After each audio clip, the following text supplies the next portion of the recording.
Yet between 1940 and 1943, this ungainly machine would achieve something remarkable. It would shoot down more enemy aircraft than any other British carrier fighter of the early war period. Not the Spitfire, not the Hurricane, this forgotten, maligned, two-seat compromise. Its pilots called it adequate. Historians have called it obsolete. The Admiralty called it essential.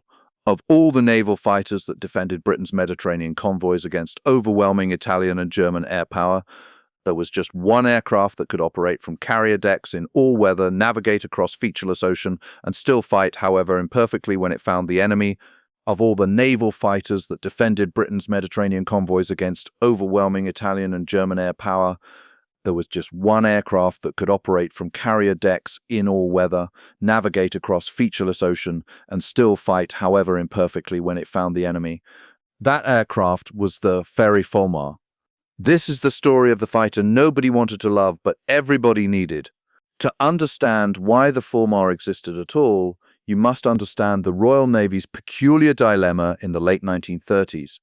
The Fleet Air Arm had been under Royal Air Force control since 1918, a bitter administrative arrangement that starved naval aviation of resources, innovation, and priority.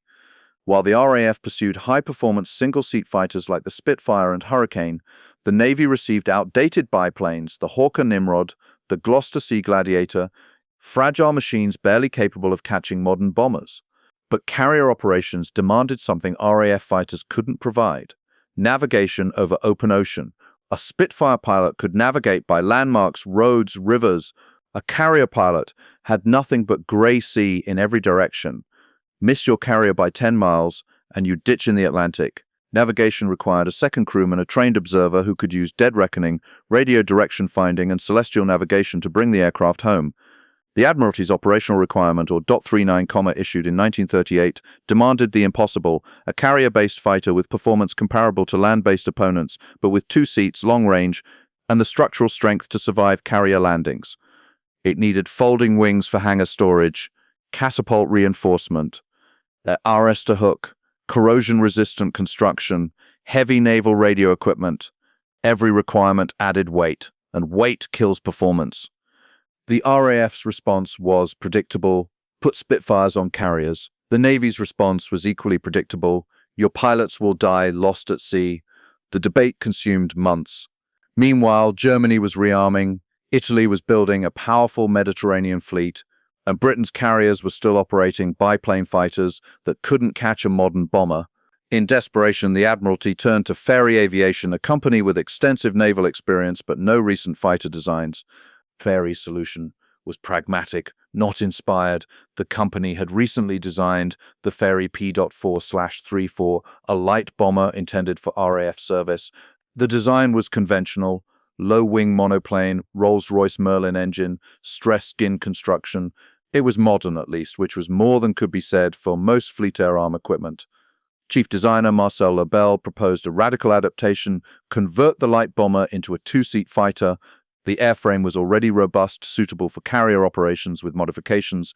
The Merlin engine provided adequate power. The cockpit arrangement naturally accommodated a pilot and observer. The modifications were extensive. Fairey strengthened the fuselage for catapult launches and arrested landings, forces exceeding 4G on impact. They installed hydraulically folding wings, reducing span from 46 feet to barely 14 feet for hangar storage. They added 8.303 Browning machine guns in the wings, identical armament to the Hurricane. An arrestor hook was fitted beneath the tail. The undercarriage was reinforced and widened for deck stability. But every modification added weight. The Nacht das Arbito plied by of a 10-plied bomber, empty, the Fulmar prototype, given the designation N1854, weighed 8,672 pounds, nearly a ton heavier.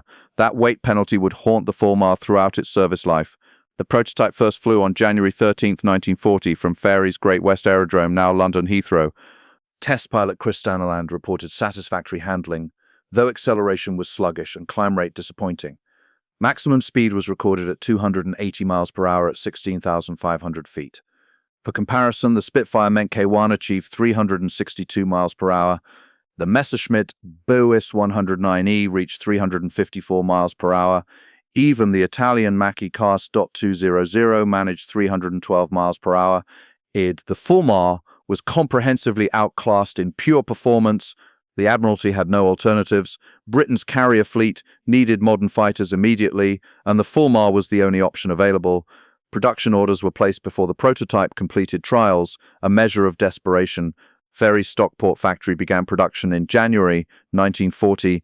The first operational aircraft, Fulmar Mech 1, entered service with 806 Naval Air Squadron aboard HMS Illustrious in July 1940. Initial production rate was slow, just 12 aircraft per month. By September, production accelerated to 20 per month, but demand outstripped supply. The Fulmar Mk1 was powered by the Rolls-Royce Merlin 8th engine, producing 1,080 horsepower, the same engine used in early Hurricane variants. This provided adequate, if unspectacular, performance. Range was the Fulmar's genuine advantage, 780 miles with standard fuel, extendable to 1,200 miles with auxiliary tanks. No contemporary single-seat fighter could match this endurance. Armament consisted of 8.303 Browning machine guns, 4 in each wing, with 750 rounds per gun. This was identical to the Hurricane and Spitfire, providing respectable firepower against unarmored targets. However, the .303 cartridge struggled against heavily armored aircraft, a limitation shared across RAF Fighter Command. In April 1941, Fairey introduced the Fulmar Mk2 with the more powerful Merlin 30 engine, producing 1,300 horsepower. This improved rate of climb from 1,200 feet per minute to 1,480 feet per minute, and increased maximum speed to 272 miles per hour at 15,000 feet. Still inadequate compared to contemporary fighters, but an improvement nonetheless. The Mk also featured improved armor protection for the crew and self-sealing fuel tanks, lessons learned from combat operations over the Mediterranean and North Atlantic. These additions inevitably added another 200 pounds. Total production reached 600 aircraft, 250 Menke-1s, and 350 Menke-2s. Production continued until February 1943, by which point superior naval fighters, the Grumman Martlet, Wildcat, and eventually the Supermarine Seafire, were entering service. But between 1940 and 1942, the Fulmar was the Fleet Air Arm's primary carrier fighter. It defended convoys to Malta, it escorted strikes against the Italian fleet, it intercepted Axis reconnaissance aircraft, shadowing British task forces, and despite its limitations, it fought what would happen when this heavy, slow compromise encountered combat. The Fulmar's first combat deployment came in August 1940 when 806 Naval Air Squadron embarked aboard HMS Illustrious. The carrier was assigned to Force H based at Gibraltar, the Royal Navy's strategic reserve for Mediterranean operations. The squadron's commanding officer was Lieutenant Commander Charles Evans, an experienced naval aviator who understood his aircraft's limitations intimately. His tactical doctrine was pragmatic: avoid turning dogfights, use altitude advantage, engage bombers preferentially, disengage from superior single-seat fighters. On September 1, 1940, Fulmars from 806 Squadron flew their first combat patrol during Operation Hats, a convoy operation reinforcing Malta. 3 Fulmars intercepted a formation of Italian Canstigal .506B seaplanes shadowing the convoy. The Fulmars achieved surprise, attacking from above. 2 counter-aircraft were destroyed. The third escaped damaged. First blood to the Fulmar. The engagement revealed the aircraft's strengths. Excellent visibility from the greenhouse canopy, stable gun platform, reliable navigation allowing pilots to locate targets over featureless sea. The observer's role proved invaluable. He managed radio communication, navigated and watched for threats while the pilot focused on flying and gun tactics. But weaknesses emerged immediately. When Italian Fiat CRA.42 biplane fighters responded, the Fulmars were forced to disengage. Despite the CRA.42 being an obsolete biplane, its superior maneuverability negated the Fulmar's speed advantage. Turning combat was suicidal. The Fulmar's tactical niche became clear. It was a bomber, destroyer, and reconnaissance hunter, not a dogfighter. The Fulmar's most famous operation wasn't a fighter mission. It was supporting the most successful carrier strike in history. On the night of November 11, 1940, HMS Illustrious launched Operation Judgment, a torpedo bomber strike against the Italian fleet, anchored at Taranto. 21 Fairey Swordfish biplanes attacked in 2 waves, crippling 3 Italian battleships and altering the Mediterranean naval balance overnight. The Fulmar's role was unglamorous but essential. They flew defensive patrols over the carrier task force, protecting Illustrious from Italian reconnaissance and counterstrikes. Between November 10 and 12, 806 Squadron flew continuous patrols, intercepting multiple Italian shadowing aircraft. On November 11, two Fulmars intercepted a Canso.501 reconnaissance seaplane reporting Illustrious's position. They shot it down before it could complete its transmission, denying the Regia Aeronautica advance warning of the British carrier's location. Without that interception, Italian bombers might have located and attacked Illustrious before the Taranto strike launched. The Fulmar's contribution was indirect but critical. This pattern would repeat throughout the Mediterranean campaign. The Fulmar wasn't winning dramatic dogfights, but it was performing the essential, unglamorous work of fleet air defense. Between 1941 and 1942, the Royal Navy fought desperately to supply Malta, the strategic island fortress blocking Axis supply routes to North Africa. These convoy operations were nightmares. Italian and German aircraft launched hundreds of sorties attacking from land bases in Sicily and Sardinia. British carriers provided the only air cover. The Fulmar became the workhorse of convoy defense. During Operation Excess in January 1941, Fulmars from HMS Illustrious faced their most severe test. On January 10th, German Ju-87 Stuka dive bombers and Ju-88 medium bombers attacked the carrier south of Sicily. The Fulmars engaged repeatedly, claiming 3 confirmed kills and damaging several others, but they couldn't stop the German onslaught. Illustrious suffered 6 direct bomb hits and near-missed by several others. The carrier was crippled, barely making Alexandria for emergency repairs. The Fulmars had fought gallantly, but sheer numbers overwhelmed them. Pilot testimony from this period is revealing. Lieutenant Commander John Braham, flying Fulmars with 808 Squadron, wrote, "The Fulmar was never going to outturn a 109 or catch a Ju-88 at full speed. But we could patrol for hours, we could navigate in weather that would ground single-seaters, and we could hit what we aimed at. Against bombers, if we got position, we were deadly. That's what mattered. Statistical analysis supports this assessment." Between January and August 1941, Fulmars operating from HMS Ark Royal, HMS Victorious, and HMS Furious claimed 112 confirmed kills. The majority were bombers and reconnaissance aircraft, Ju-88S, He-111S, Italian SEM.79 torpedo bombers, Can't seaplanes. Fighter versus fighter kills were rare. Fulmars occasionally shot down Italian Kra.42 biplanes, and even a handful of Mucky Key.200s, usually through surprise attacks from altitude. But engagements with Bf-109S almost always ended with the Fulmar disengaging or being shot down. While Mediterranean Fulmars fought in sun and heat, their counterparts in northern waters faced different challenges: appalling weather, navigation over trackless Arctic Ocean, and threats from German long-range reconnaissance aircraft. Fulmars operated from HMS Victorious and HMS Furious during Arctic convoy operations to Murmansk.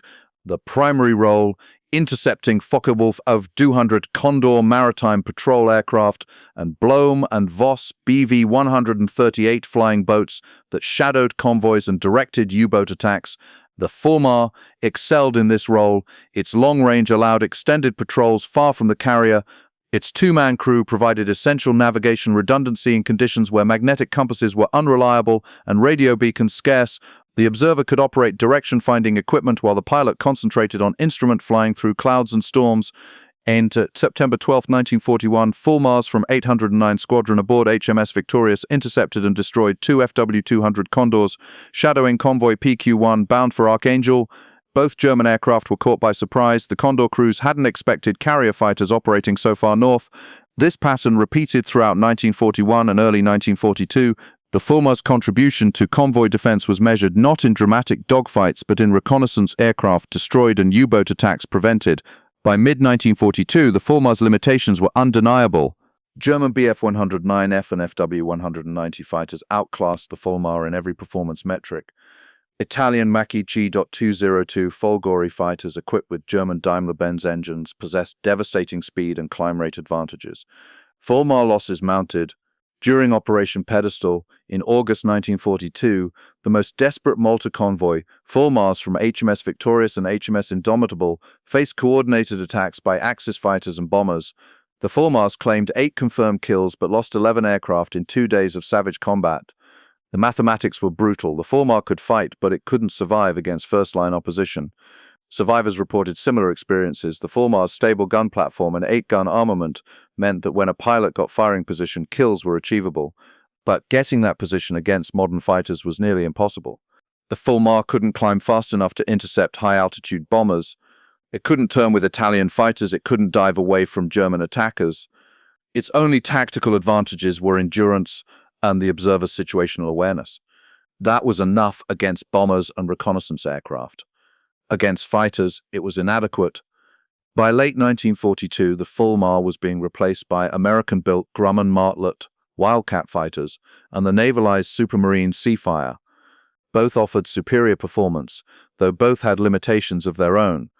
The Fulmar transitioned to second-line duties, night fighter operations, training roles, and meteorological reconnaissance. Some aircraft were converted to Fulmar NF.TIE night fighters with air interception AI radar, the observer operating the radar while the pilot flew on instruments. These night fighter Fulmars achieved modest success intercepting German night raiders over Britain and Mediterranean shipping lanes. The aircraft's stability and two-crew configuration suited night operations, though purpose-built night fighters like the Bristol Bayfighter were far more effective. The final operational Fulmar sorties occurred in early 1943. By June, all frontline squadrons had re-equipped. The Fulmar's combat career lasted less than 3 years. Total confirmed kills: 112 enemy aircraft destroyed, with approximately 30 additional probables and damage claims. Losses: 87 Fulmars were lost in combat operations, with another 56 lost to operational accidents, the harsh reality of carrier aviation in wartime. Kill ratio approximately 1.31, modest compared to the Spitfires 3.1 or the Wildcats 6.91, but respectable given the Fulmar's limitations. What's remarkable is that the Fulmar achieved any combat success at all. It was slower than its opponents, heavier than it should have been, and tactically constrained by performance deficiencies. Yet it fought, and for 2 critical years, it was the only modern fighter defending Britain's carrier fleet. Final production: 600 aircraft, 250 Mech 1, 350 Mech 2. Service period: July 1940, June 1943. Frontline operations: squadrons operated 806, 807, 808, 809 naval air squadrons, plus training, and second-line units. Confirmed kills: 112 enemy aircraft. Losses: 143 aircraft, 87 combat, 56 operational accidents. The Fulmar served aboard 7 Royal Navy fleet carriers: HMS Illustrious, HMS Victorious, HMS Formidable, HMS Ark Royal, HMS Furious, HMS Indomitable, and HMS Unicorn. It participated in every major Mediterranean naval operation between 1940 and 1942: Taranto, Matapan, the evacuation of Crete, Malta convoys, Operation Pedestal, and the invasion of North Africa. In northern waters, it defended Arctic convoys, participated in the hunt for the Bismarck, and provided air cover during the Lofoten Islands raid. The Fulmar's reputation suffered from 2 persistent myths. Myth 1: the Fulmar was obsolete on arrival. This is inaccurate. The Fulmar was compromised by naval requirements, but it wasn't obsolete. In 1940, it was comparable in performance to early war fighters like the Brewster Buffalo and Curtiss P-36. Aircraft still considered viable. Its armament and construction were modern. Its radar and navigation equipment were advanced. The problem wasn't obsolescence, it was that aviation technology advanced rapidly during 1941 to 1942, leaving the Fulmar behind. Myth 2: the 2-seat configuration was unnecessary weight. This criticism misunderstands carrier operations in the early war period. Navigation over open ocean without modern radio beacons, GPS, or inertial systems required trained observers. Single-seat fighters regularly got lost and ditched at sea. The Fulmar's observer-pilot partnership dramatically reduced navigational losses. The U.S. Navy initially shared this 2-seat philosophy with aircraft like the Brewster F-2A and Grumman F-4, F-3. Only advances in radio navigation and pilot training eventually made single-seat carrier fighters viable.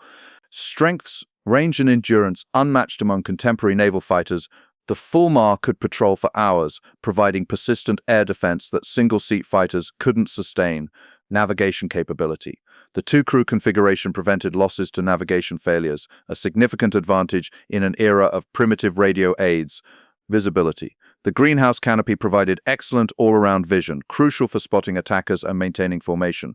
Gun platform stability: pilots consistently praised the Fulmar's steady-firing platform. When you got position, you hit what you aimed at. Reliability: the Rolls-Royce Merlin engine proved exceptionally reliable in naval service. Mechanical failure rates were low. Versatility: the Fulmar adapted to multiple roles: day fighter, night fighter, reconnaissance, meteorological patrol. Weaknesses: comprehensively inadequate against modern fighters. The Fulmar couldn't catch bombers at full speed and couldn't escape pursuing fighters. Climb rate painfully slow, intercepting high-altitude raids was nearly impossible. Maneuverability acceptable in gentle turns but incapable of sustained high-G combat. Turning dogfights was suicide. Weight, every naval requirement added pounds. The result was an airframe struggling with its own mass. Firepower, while 8.303 machine guns was standard for 1940, by 1942 they were inadequate against armored aircraft. Heavier cannon armament was needed but never fitted. The Fulmar's significance lies not in its performance, but in its necessity. It represented the Royal Navy's desperate improvisation during Britain's darkest hour. The Fleet Air Arm had been starved of resources for 2 decades. When war came, there were no modern naval fighters ready. The Fulmar was rushed into production because no alternative existed. And despite its compromises, it worked. It provided air defense when Britain's carrier fleet had nothing else. It protected convoys, intercepted reconnaissance aircraft, and occasionally fought successfully against superior opponents. It bought time for better aircraft to be developed and deployed. The Fulmar's legacy influenced post-war naval fighter design surprisingly little. The two-seat fighter concept was abandoned as radio navigation improved and single-seat fighters proved viable on carriers. But the Fulmar demonstrated that carrier fighters needed adequate range, robust construction, and heavy armament lessons that shaped designs like the Grumman F6F Hellcat and Vought F4 U Corsair. No complete Fulmar survives today. The Fleet Air Arm Museum at Yeovil-Filton displays partial airframe components, wing sections, and engine cowling, cockpit instruments. The Royal Navy Historic Flight attempted a restoration project in the 1990s using recovered wreckage, but insufficient components existed to complete an airworthy aircraft. A Fulmar wreck lies off Malta, discovered by divers in 2008. It rests in 60 meters of water, likely shot down during a 1942 convoy operation. Preservation groups have documented the site, but recovery isn't planned due to cost and the wreck's fragile condition. The Fulmar exists now primarily in photographs, combat reports, and the memories of the men who flew it. The Fairey Fulmar was never going to be loved. It was too slow for glory, too compromised for legend, too quickly replaced to leave a lasting impression. But for 2 desperate years, it was enough. While Spitfires defended Britain and Hurricanes fought over North Africa, the Fulmar did the unglamorous work, patrolling grey seas, chasing reconnaissance aircraft, defending convoys, bringing crews home safely across hundreds of miles of featureless ocean. It wasn't the fighter the Royal Navy wanted, but it was exactly the fighter the Royal Navy needed when there was nothing else. History celebrates the victors, the aircraft that dominated their opponents, that achieved legendary kill ratios, that pilots fought to fly. The Fulmar was never that aircraft. But every Malta convoy that reached harbour, every Arctic convoy that delivered supplies to Murmansk, every carrier that survived to launch another strike, the Fulmar contributed to those victories. Not spectacularly, not dramatically, just adequately, and in war, adequate can be enough. The forgotten naval fighter deserves to be remembered, not for what it couldn't do, but for what it achieved despite every limitation. This has been the story of the Fairey Fulmar.